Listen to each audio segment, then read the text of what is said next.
We have to start in Spain with the Copa del Rey. San Mamés, Athletic Bilbao, obviously very difficult place to go. They're fired up. They're jazzed up.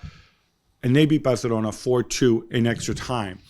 We'll get into the game in a minute, but I have to start with Xavi and his position. Because he has said, if they don't win something this season, he's gone. I'm pretty sure they won't win La Liga. I'm 100% certain, well, not 100%, but they're not going to win the Champions League. Yeah. Now this felt like Copa del Rey was his opportunity to go and win something. And with Real Madrid out, of course. Yeah, exactly. And yet there will still be Atletico Madrid, and Girona was knocked out just before them. So it looked like, okay, this is it. And you can save your season in a way if you go and win the Copa del Rey. It's not great. They've won it 31 times already, but it's better than nothing, I guess. Now, if you take that now out of the equation, in a game where we discussed it just before when we were preparing for the show, they didn't play badly. They had chances to go and win it. And Lamine Yamal, who was outstanding from start to finish, missed a big one in an empty goal. So maybe not from start to finish then. Yeah, apart from that.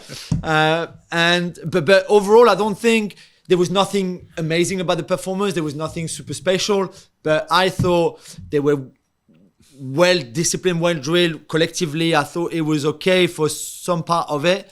And then they exploded in extra time against a team that had so much energy. It was beautiful to see.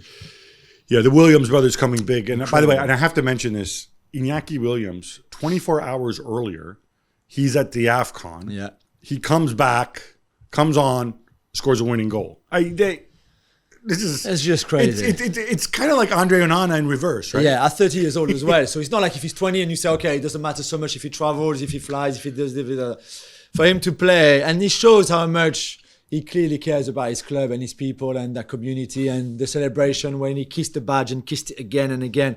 And then to have his brother wrapping things up a few minutes later with the goal of the night, outstanding, outside of his right foot in the top corner. It's just, for the Williams family and everything they represent for that club, is just magnificent. Right. Garbage time goal, we have to say. I have to say, but still a tremendous goal. Taking it back to Barcelona and Xavi specifically, I want to be very clear here. I think he said something, and I'm a big Xavi fan, and he said something really stupid that you can come to regret, saying if we don't win anything, we're going to come back. And I know that this is how people work. And I know there's people, I mean, it's how some fans think, like, oh, you need to win trophies. It's all about the trophies, blah, blah, blah. It's not. It's certainly not if you're in Barcelona situation. It's about how your team progresses, how you can be financially sustainable, especially given the debt, given their economic situation. Yeah.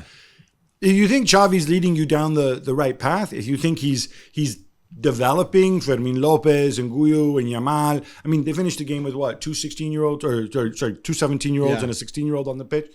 If you think he's leading you in the right direction, guess what? It's okay. Have a rebuilding year. It's not the end of the world if you think you're playing well. And this is the second straight game where they played well after playing horrendously earlier this season. That's what I mean too. But the performances are not really there to back him up in the sense that, okay. But they were in the last two games. Yeah, true. And it was Betis away and Athletic Club de Bilbao away. Two tough games, tough opponents. Really tough games. It's just that inconsistency at some point, I think if you're above him, if you're Laporta, if you're people like that, could be frustrating, because inconsistency is not going to lead you anywhere, really. Because what tells you that next season they can go and win again? That inconsistency might still be there. But that's why, from here on out, you make the priority growing these players, growing this club, that other kid, the Hector Fort kid or whatever his name is. I don't know if he's going to be any good, but let's find out. Let's lay the basis. We know we may need to sell somebody in the summer. We know we're going to have a call to make on Lewandowski, right? We're going to have all these big decisions to come.